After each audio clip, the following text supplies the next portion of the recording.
እኔ አንድ የሚገርመኝ ነገር አለ። መጽሐፍ ቅዱስ ላይ እንዲህ የሚል ቃል አለ።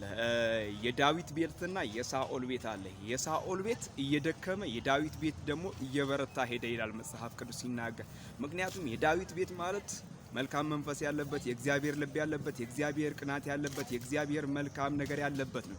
የሳኦል ቤት ደግሞ በተቃራኒ ሲታይ ክፋት፣ ምቀኝነት፣ ከግድግዳ ጋር የማጣበቅ የመግደል ዘምርልኝ ብሎ የመግደል ክፉ ነገር ማድረግ ከዓላማ ማስቀረት ነውና አንድ እንዲህ ልበላችሁ በ2018 ወይም በ2018 የሳኦል መንፈስ ያለባቸው ቤታቸው ነገራቸው እየደከመ ሲሄድ፣ እኛ ደግሞ የዳዊት መንፈስ ያለብን የእግዚአብሔርን ወንጌል የምንናገር እየበረታን እየጠነከርን የእግዚአብሔርን ወንጌል እየተናገርን መዳን በሌላ በማንም የለም እያለን ይህንን እውነት እያወራን እንኖራለን። ጌታ ለዘላለም ይባረክ።